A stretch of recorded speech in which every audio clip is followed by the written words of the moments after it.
Glad you can make it. I know everybody's schedule is very, very jam-packed right now. So thank you for penciling us in.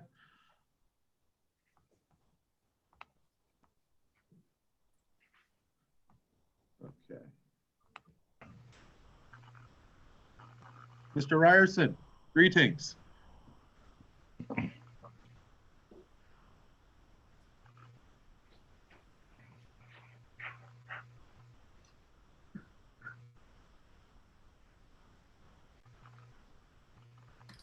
I don't want to do.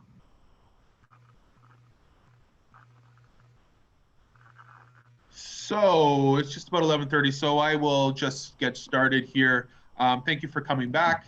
And thank you, Ron. I trust your computer's fully updated and ready to rock and roll. It's probably running better than it ever has. Well, let me say Lenovo apologizes for the disruption last week. Good. We can send them our invoice. As before, Ron is going to take us on a tour of Ontario, show us some unusual sites that he's collected in his book. You will get a chance to purchase the book. I'll send around a note to everybody at the end of the presentation.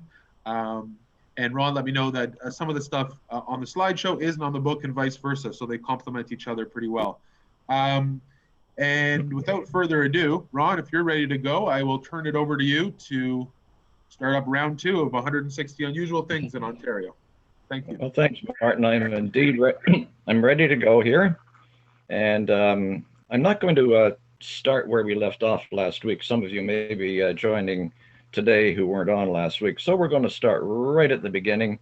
And we're going to go through a series of slides of unusual things which are definitely not in Ontario. And then we'll show you their counterparts, which in fact are in Ontario. And I think most of you will recognize. You need to put on your video. We can't see you. Ron, you're not on your video. You're not supposed to see me. Jane, he's like Banksy. It's a mystery. So you're going to be seeing the slides. Happily, you won't be able to see me. I didn't shave this morning. So anyway, we'll continue on with unusual things outside Ontario and then go right into Ontario. Yeah. Okay. We saw the Leaning Tower of Pisa. This is the Pioneer Tower in Kitchener. Unusual. It's the only one of its kind. It's built of local stone after the First World War when William Breithaupt was trying to mend fences between the German and the English population in the Kitchener area, which had formerly been called Berlin. You saw the Yosemite Canyon. We have our own kind of Grand Canyon right here, and I'll talk about that a little bit later on in the presentation. Stonehenge, of course, is quite interesting in England. We have our own. It's up near Larder Lake, and it's a series of huge boulders in a circular location oriented towards the rising and the setting sun at the summer and winter solstice. They remain a mystery. They're just outside of Larder Lake, Ontario. And we saw the Cernabus giant, a slightly erotic feature in England, but these teaching rocks on Stony Lake, northeast of Peterborough, were definitely not erotic. Rather, they were an indigenous way of teaching the youth sort of how to be stewards of the earth. We saw the ruins of Revo Abbey. We have our own ruins of a cathedral right here in Ontario. It's called St. Raffles Cathedral, and it's northeast of Cornwall. I'll talk about that a little bit later on as well. You saw the Hoodoo Badlands, the Drumheller Badlands. We have our own Badlands here in Ontario. They are Medina shale, and they are eroded in such a way to resemble Badlands, and they are located on Old Baseline Road, halfway between Highway 10 and Mississauga Road. And the authorities have set up an interpretive facility there for you to take a look at them, but they don't want you to wander around on them anymore. So what is something that's unusual? Well, it's, excuse me. Well, it's something that can look unusual. It's something that can be a one of a kind, the last of its kind, or like I say, just look unusual. So one of its kind would be something like the West Montrose Covered Bridge. We didn't have very many covered bridges in Ontario, but this is the last one. It's also known as the Kissing Bridge, based on what sometimes goes on inside. Speaking of bridges, the longest pure wooden bridge in North America is up near Rainy River at Sioux Narrows, between Rainy River and Kenora. It's over 150 meters long and made of BC cedar. Well, one of a kind for sure is a building that's made out of mud. We've heard of log buildings and stone buildings, but this church in Shanty Bay, just outside of Barrie, is made out of mud, which is basically a technique using straw, sand, clay, and water, kind of make it into a dough, ram it between a wood frame, and when it hardens, you have a church made of mud. Does it last? It does indeed. This thing has been around since 1838 and still sees regular service. One of a kind certainly describes the school car in Clinton, Ontario. Back between about 1828 and the late 1960s, schools for children in remote northern Ontario weren't there at all because the communities were too small to be bothered building them. So the railways equipped passenger coaches as traveling classrooms to visit these remote sidings so the children could come in and get their education. This one is located in Clinton, the hometown of Fred Sloman, who taught in this very school car for 42 years and raised 4 children as well. Well, one of a kind can be a log castle, such as Jimmy McQuat's log castle on White Otter Lake near Dryden, Ontario. And Jimmy McQuat he didn't really have much luck. He went up there looking for gold during the gold rush around the turn of the 20th century, 1900 or so. Didn't find any gold, couldn't make a go of farming. So he just became a recluse and built his own log castle all by himself, using only a horse and winching techniques to build this structure. M&R wanted to tear it down, but the local residents said, no, it's an historic feature. So it's still there, but you have to canoe into it or fly into it by float plane.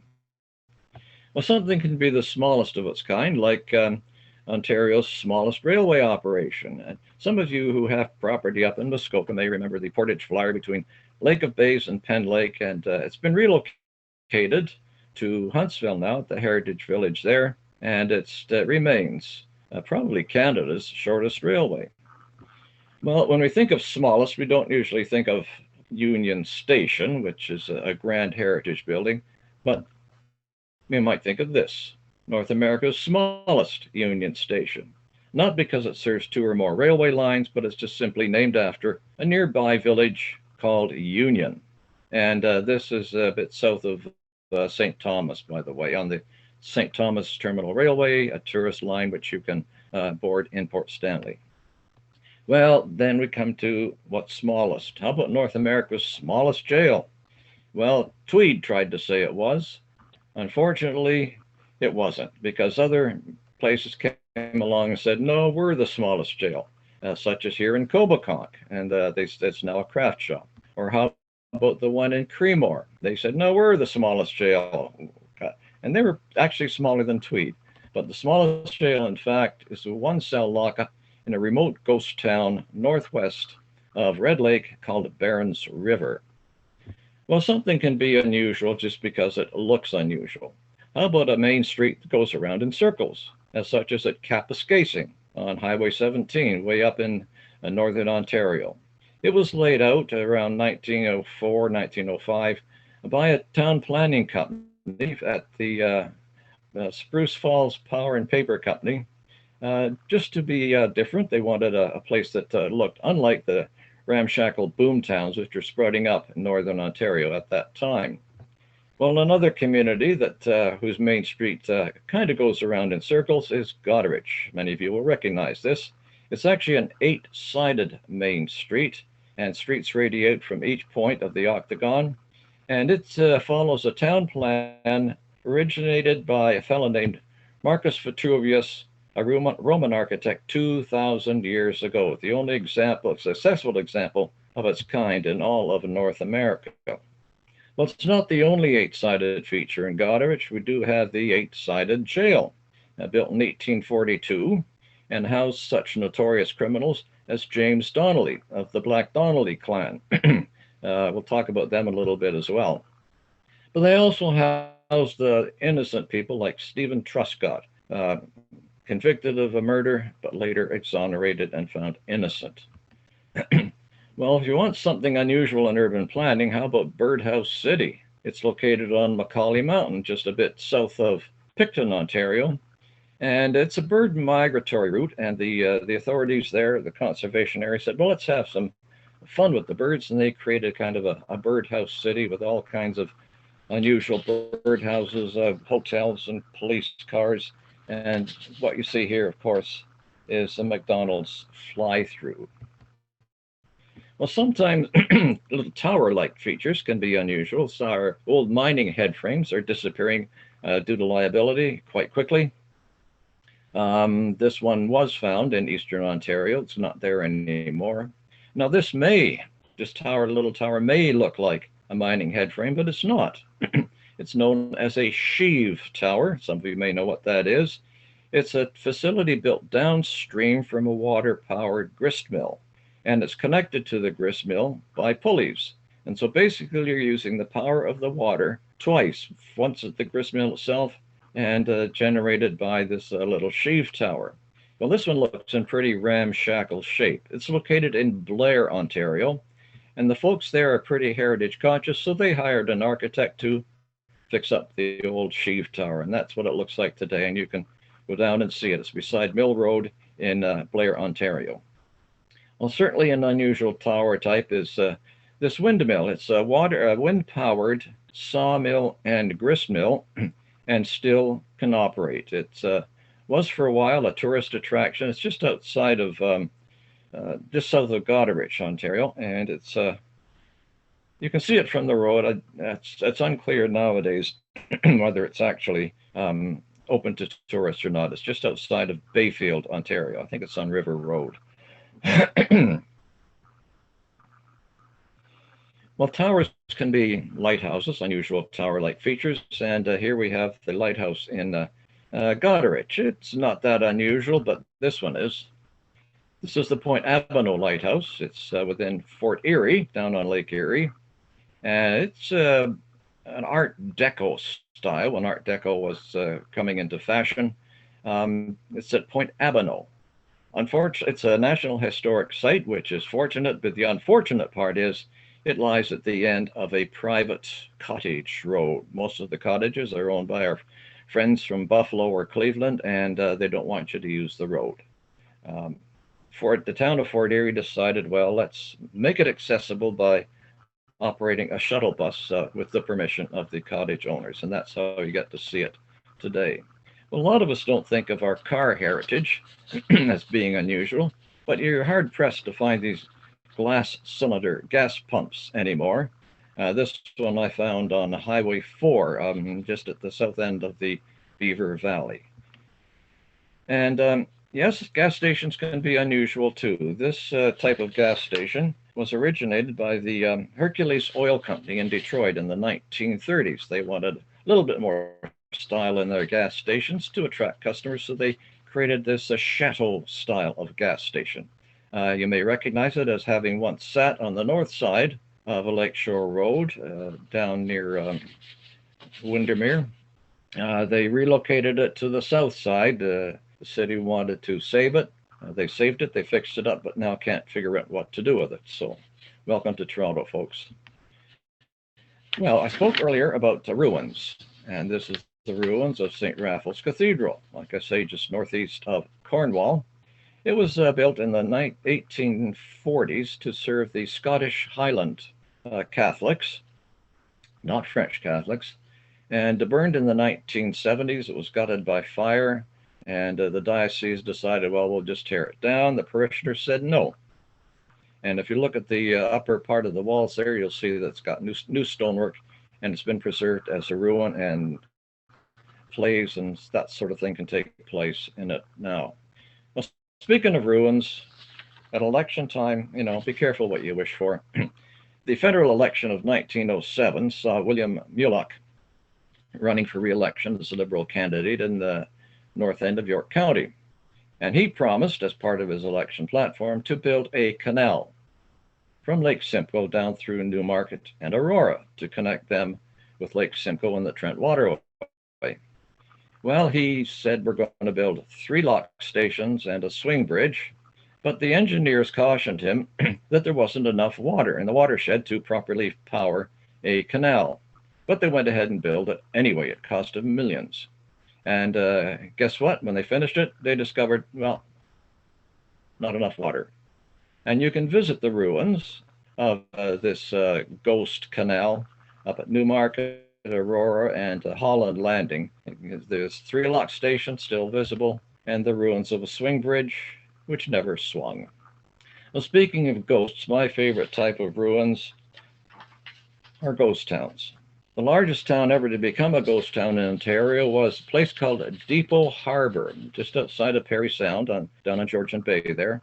It was built as a grain shipping facility by a fellow named Rudolph Booth, and it served as the access to the shortest rail link between the Great Lakes and the Atlantic Ocean, all owned by Booth. The place consisted of about 100 houses, hotels, churches, schools, and grain elevators. And the ruins today are still there. You can find the ruins, the foundations, I should say, of the 100 houses or so, the sidewalks, and the remains of the railway roundhouse, which still loom in the woods. Well, ghost towns are also found throughout Ontario. This one is a place called El Dorado, the site of Ontario's first gold rush. A lot of people relate the gold rush in Ontario to Northern Ontario. This took place just a few kilometers north of Madoc, Ontario, on Highway 62. It started in the 1860s when gold was discovered on a local farm. The rush was on. El Dorado became a boomtown with 80 buildings. But a lot of the gold finds were fraudulent, unfortunately, and the town became a ghost town, and today you can still find some of the old, not shells so much, but rollicking old buildings, which most of them are hotels. You can also wander in the woods to try to find the site of the first gold mine, and you have to be careful because the shafts are in the woods, but they're unmarked. Well, ruins of a different kind are found in Guildwood Village, the Guild Inn specifically. Now, the Guild Inn dates from around 1900 there, before that, when it was built as a fancy summer home. Rose and Herbert, it became a kind of a wartime hospital, and after the war, Clark decided that some of the buildings in Toronto were, unfortunately, they were being demolished and their bits and pieces were hauled off to landfill. Well, he decided he was going to rescue some of those relics, and he placed more than 50 of them in the yard behind the Guild Inn. And it's, we call it now the Garden of Ruins, and it's Guild Inn just off of Guildwood Parkway out in Scarborough. Well, houses can be unusual too. This delightful little slanted building is found in Picton, Ontario. You might think of small houses. You think of big houses, sure, but smaller houses are unusual too. These are in Kensington Market, and you think, well, maybe these are the smallest houses in Toronto or in Ontario. They're not, that is. That's just off of Rogers Road in the west end of the city. I don't think a basketball player could successfully sleep crossways in that house, but it recently sold for $500,000. In downtown Ottawa, and Ottawa was once known as Bytown, a busy lumbering place before it was renamed Ottawa.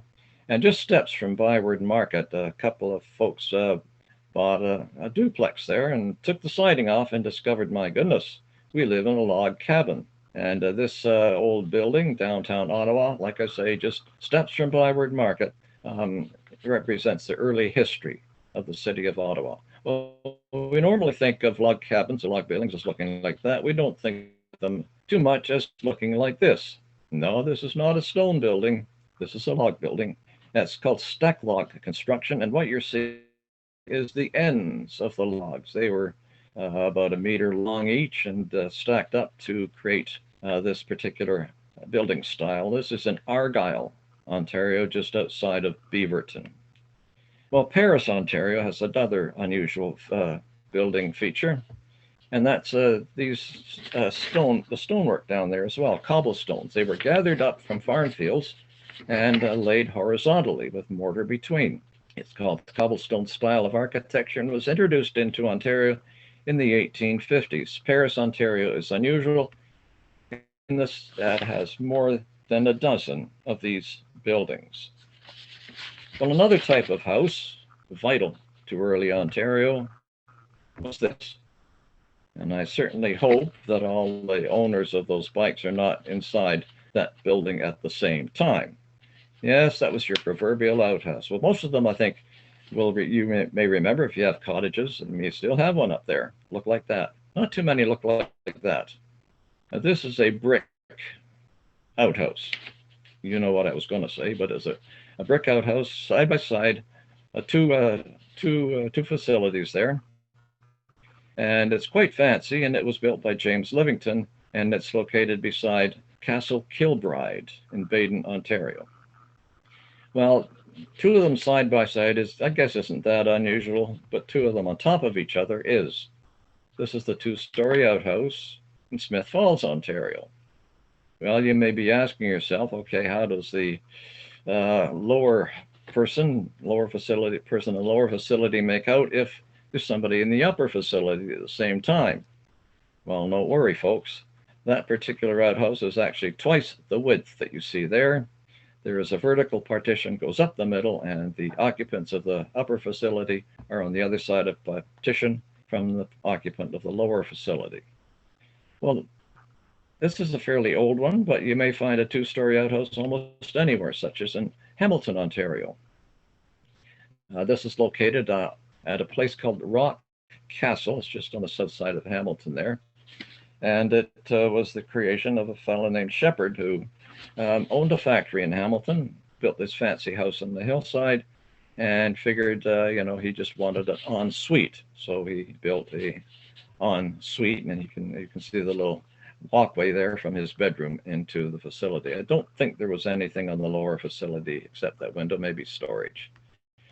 Well, what can be more unusual than something that's haunted? And ghost towns are certainly unusual. We find them almost everywhere throughout Ontario. And Cooper's Falls is an example. And Roxeter prides itself as being a former ghost town. It's over by Wingham. And I identified it in one of my earlier ghost town books as having a ghost main street because 15 out of the 18 businesses on the main street were boarded up.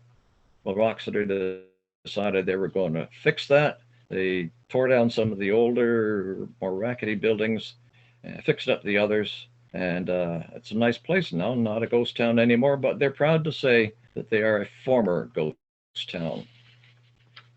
Well, haunted things can be unusual too. Let's go to Toronto Island and visit the lighthouse there. Built in 1808, and the first lighthouse keeper was a fellow named Radenbuehler, who bootlegged booze to the soldiers at the garrison at Fort York. Well, when his supply ran out, the soldiers wouldn't accept that, and it is claimed they murdered him, and there are those who say his ghost still occupies that lighthouse to this day. It's on Gibraltar Point on Toronto Island. Well, speaking of ghosts and murders, probably one of the most famous murders in Ontario was the murders of the Donnelly family. They were Irish farmers who settled a Roman line just outside of Lucan, Ontario, near London. Well, they kind of got into a series of squabbles with their neighbors. The neighbors rose up in a mob and, led by the local sheriff, believe it or not, murdered 5 members of the Donnelly family one night in 1880. They were tried but acquitted because the local politician told the judge, "We don't want to upset the Irish population there come voting time." And so they were acquitted. And they say the Roman line is haunted, and they say the Donnelly homestead is haunted as well. This building here replaced the log building, which was burned at the time of the attack. And the owner of the house claims that it's still haunted by Johanna Donnelly, one of the ladies that was murdered that very night. Yeah, deaths are not pleasant. They can be unusual as well. And on the Nipissing Road north of Rosso, we find gravestones that mark the deaths of 10 children within a 2-week period in 1904. These mysterious deaths were later revealed to be from diphtheria. Well, Camp X was an unusual facility as well. It was created on the Oshawa-Whitby border at the time of the Second World War and was a top secret spy training and decoding facility. Here they would intercept the Nazi messages and send them to Washington and London. Well, why would they locate this darn thing here on the north shore of Lake Ontario? Well, simply because it was too dangerous to locate in London or England, and the U.S. hadn't joined the war at this time either. So this is where they built it. They could send signals easily across Lake Ontario and overseas to Britain as well. It was so secret that a couple of ladies I met in Oshawa to speak at an engagement there told me they cycled out to that place on their bikes and were told at gunpoint not to cross. Well, the facility, oh, and I should mention too that one of the visitors to Camp X was a fellow named Ian Fleming, a British intelligence officer, who saw that at this facility they were engaged in the art of the silent kill. They were training spies to go overseas. And his familiarity with this place led him to create a very famous fictional character in his books, and that was James Bond. So folks, James Bond was conceived right here in Canada. Well, the buildings were removed, of course, after the war, and today there's a monument to commemorate this particular site. And they say you can still find ammunition down on the shore of the lake if you look carefully. Well, it's pretty well known, I think, by most people. What's lesser known is Camp 30. Now, Camp 30 was a prisoner of war camp for top-ranked German officers. They were housed here. They tried a number of times to escape. Once they tried to shovel dirt into the second floor of their bunkhouse. The second floor collapsed and the escape was thwarted. The buildings actually still stand today. They're in pretty ramshackle shape. They're just outside of Bowmanville, east end of Bowmanville. And a developer has taken over the property, wants to build a subdivision in the area, but has committed to not destroying Camp 30. However, the good old municipal government down there, Clarenville, I'm sorry, I'll get the name later, and just outside of Bowmanville, haven't decided exactly what to do with these buildings, unfortunately. One of our problems with heritage preservation in Ontario. Well, we've seen how individual houses can be unusual. How about entire towns? Cobalt, Ontario is one of my favorite places, actually. It's just up north of North Bay along Highway 11. It came about in 1903 with the great silver boom, and it was really built where no town should ever have been built on rocky ridges. Today, it's claimed to be Ontario's most historic town, and if we look at it, you can see why it's also unusual. Now, this particular building, you wonder what that thing is sticking out of the top of this building. Well, a lot of you may recognize it as a mining head frame. This particular mine shut down in the 1920s, and a grocery store was built around it. Why? To take the cold air from the depths of the shaft to keep their produce cool. Well, cobalt boomed to about 20,000 people, some say, by 1910. By 1930, it was down to less than 2,000. Yet, if you look around the hillsides there, you can still find a number of these old boomtown buildings which date from the very early days of cobalt. No wonder it's called Ontario's most historic town. Well, it's not the only kind of unusual looking town in Ontario. We go to Little Italy in Sudbury. actually Coppercliff. Now, Coppercliff was a company town built by Inco around 1905, 1910 back then. But a lot of Italian miners worked there, and they wanted kind of a place of their own. So the Inco gave them basically a rocky hilltop and said, okay, guys, go to it, build your own town. And so they created a town not unlike the twisting streets and rambling housings of an Italian mountainside village. Well, a little bit more organized is the village at Markham. Now, this is not a pioneer village. These are houses individually moved from threatened locations. These are all heritage houses to a subdivision intentionally created by the planners in Markham. The lots were cheaper to encourage people to move threatened heritage homes to that location. And this particular initiative won the Prince of Wales Award for Heritage Preservation a number of years ago. Well, we talked about roads for a bit there. Well, Ontario doesn't have roads which are quite this bad anymore. This is known as a corduroy road, but these were common in early Ontario. They built they laid logs across wetlands and swamps to make sure that stagecoaches and wagons wouldn't sink up to their axles in the muck. Well, it didn't take long for these to become graveled over, paved over, so finding one is unusual. And here we have the remains of a genuine corduroy road. It's up in the south end of Beaver Valley and near a community called Red Wing, Ontario. It's a bit south of Red Wing. It's an abandoned township road and still preserved. It still sees many of its logs peering through the surface.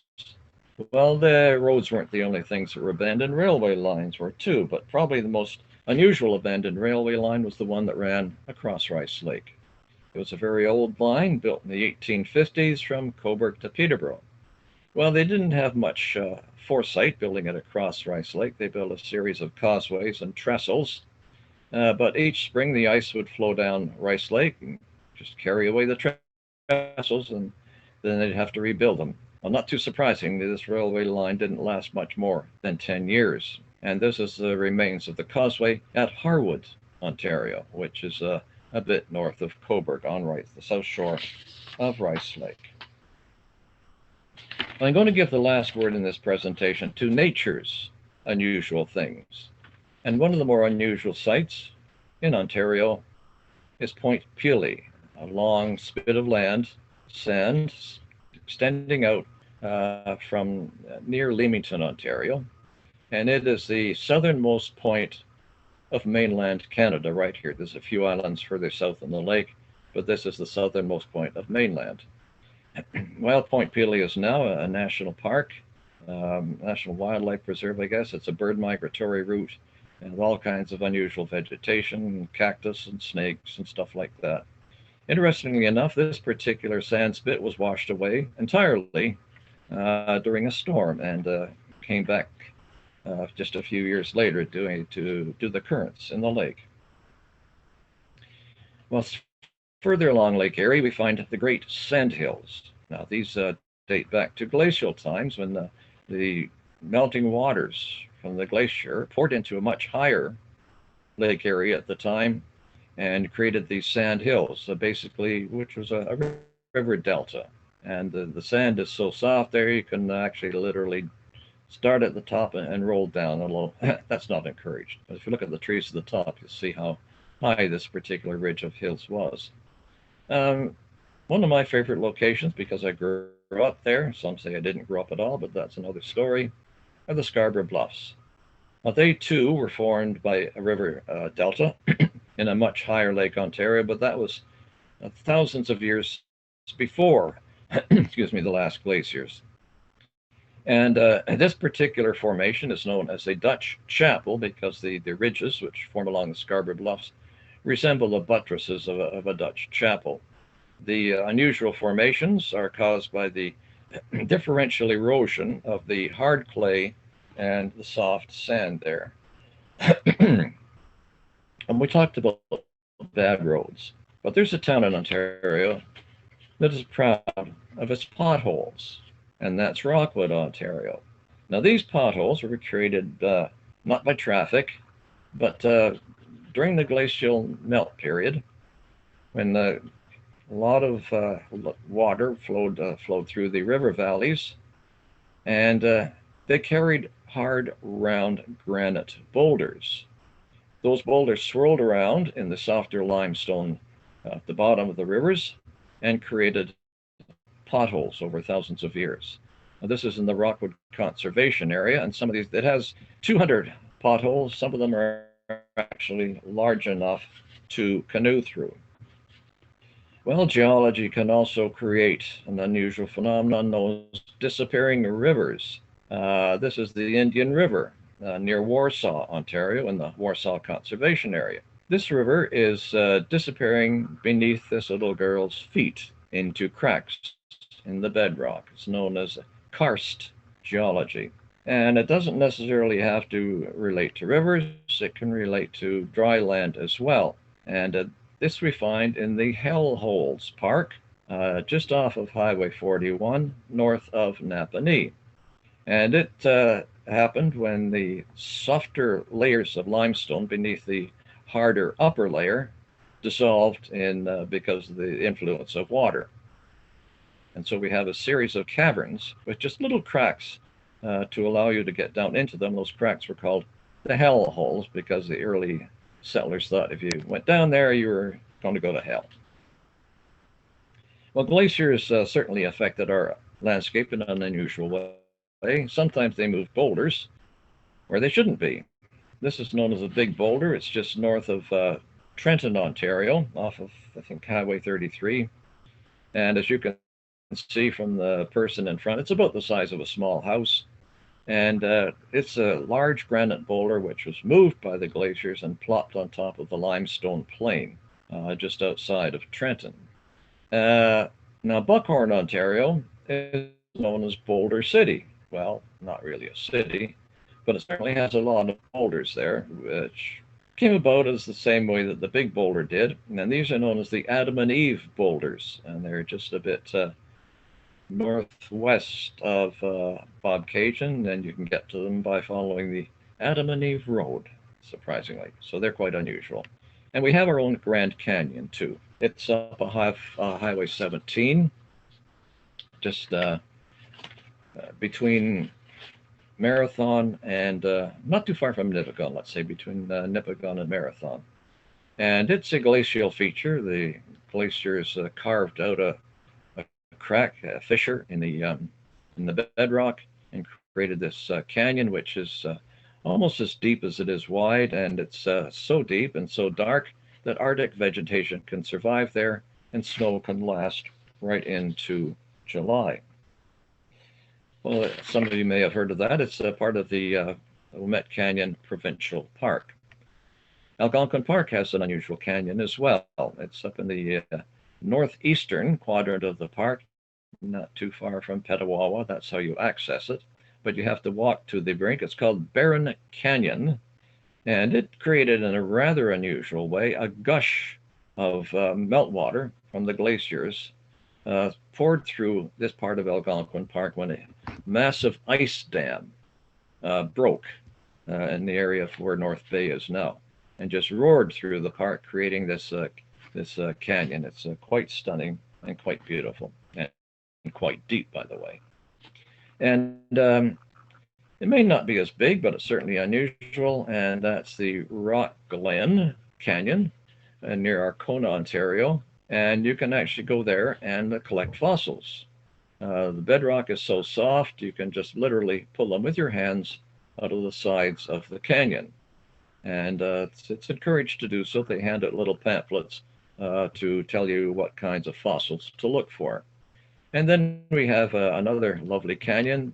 I suppose it's unusual in a sense, and that is the Allora Gorge, which is just outside of Allora, Ontario, north of Guelph. It's unusual, not that it's particularly deep, but the very unusual stone features that were created by water dissolving the limestone, percolating through the rocks as well. What you're looking at there is the what's called Lover's Leap. But the canyon also contains a lot of like natural arches, hanging gardens, that kind of thing. But the only way you can really see anything is to get in a kayak or inner tube and float down the river because the vegetation along the banks is so thick that it's really hard to see it from the gorge below. Not so spectacular, I would say, but quite unusual are Ontario's Alvars, Alvars. And they are a phenomenon where the soil on top of a flat limestone plain is so shallow you can't really do anything with it. Well, this is known as the Carden Plain, just near Kirkfield, Ontario. And when farmers gathered up, started to acquire their farmland, they said, oh, this is nice and level, so we'll just dig a plow into it. But the plows basically went clunk as they hit the limestone just a few centimeters below the surface. So basically all they could do to make a living was to clear the timber and make money that way. And here you see in the Carden Plain the stumps of those trees which they cleared away. Carden Plain is considered an unusual natural and scientific feature and is protected by the province until somebody puts a minister zoning order there for a subdivision or something. That's just me being cynical. So I'm going to,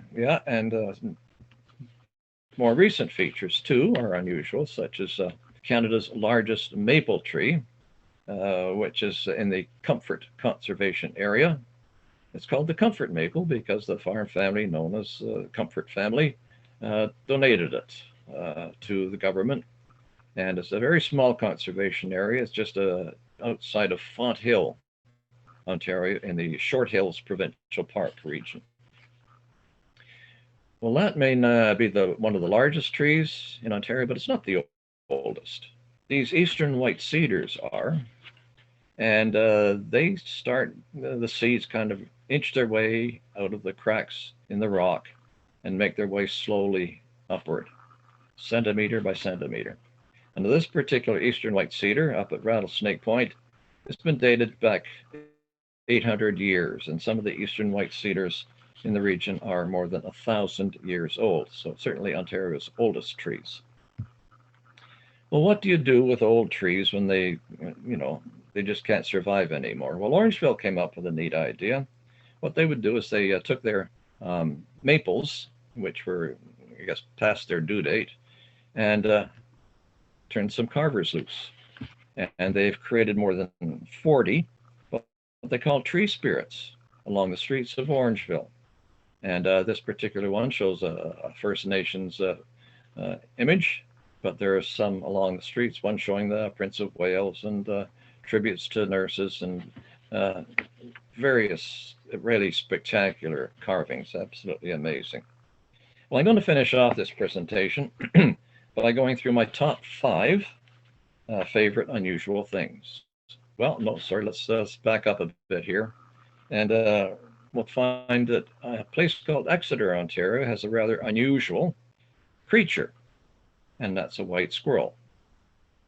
Now, Exeter is the only place in Ontario to have this large of a population of white squirrels. There's over 400 or 500 of them, I believe the count is. And no, they're not albinos. You can see their eyes are black. They're a mutation of the gray squirrel. And Exeter has turned it into a tourist attraction.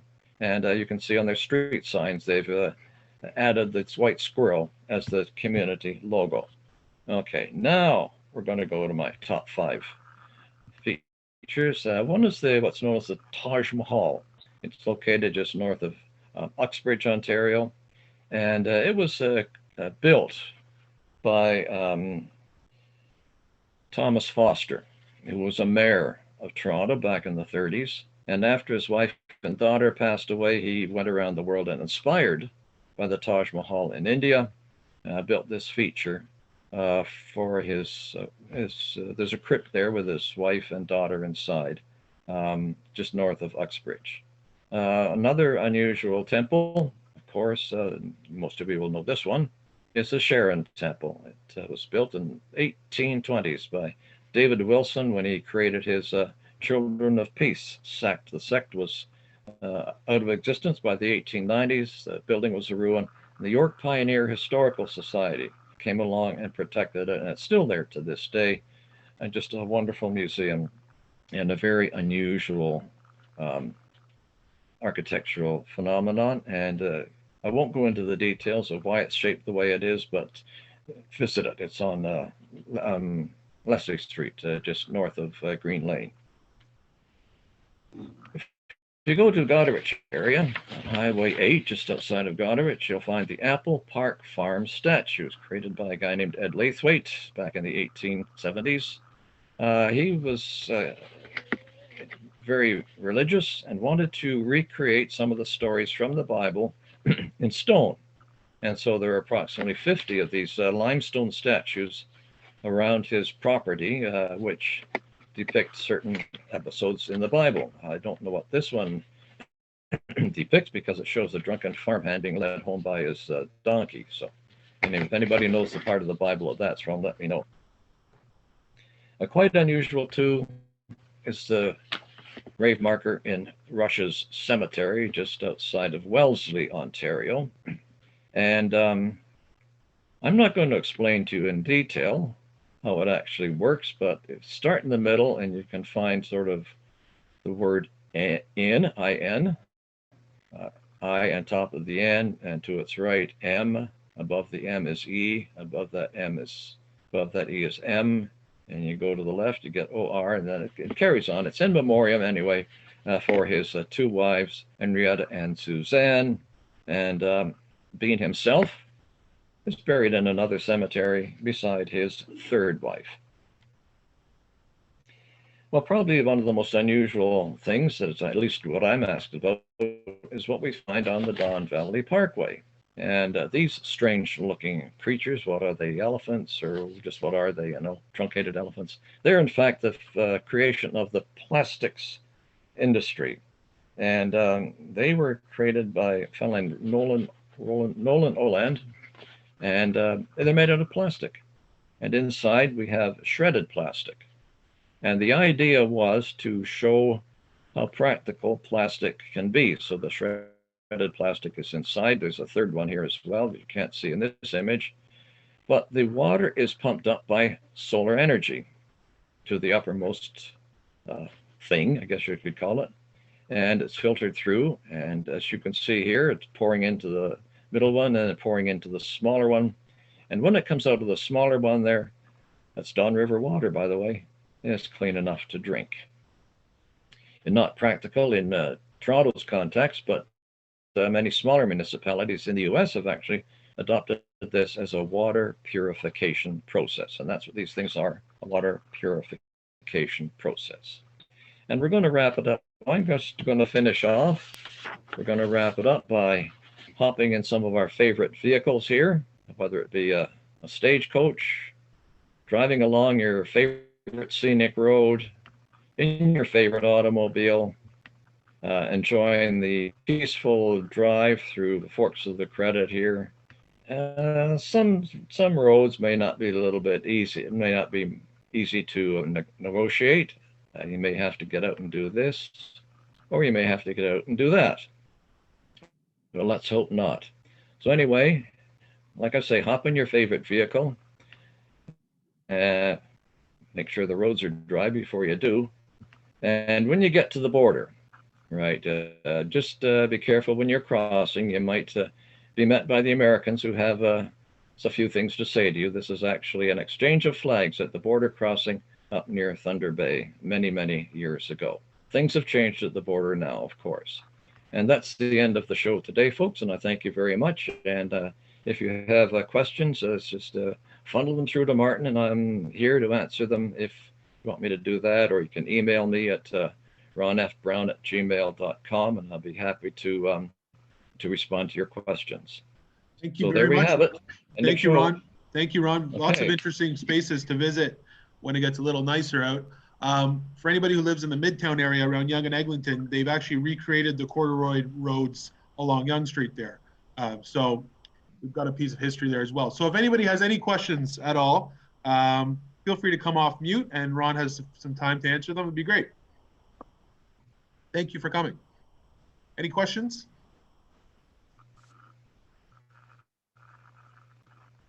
Margaret, looks like you were going to say something. No, sorry, I was just Oh. trying to get some pictures on. Sorry. Okay, no problem. But I would like to say, Ron, it was absolutely fascinating. I tried to take notes, but you have too much information. Well, you'll all get a chance to take a look at Ron's book. I will send around an email shortly, and you can let me know if you'd like a copy. Oh, love it. Thank you. Okay. All right. Well, if there's no questions, thank you everybody for coming, and we'll see you at the next one. Thank you very much, Ron. And I'd like to thank my computer for behaving itself this time. We So would we. too. Yeah. All right. Have a nice afternoon, everyone. See you soon. Thank you, Martin. Bye-bye. Bye.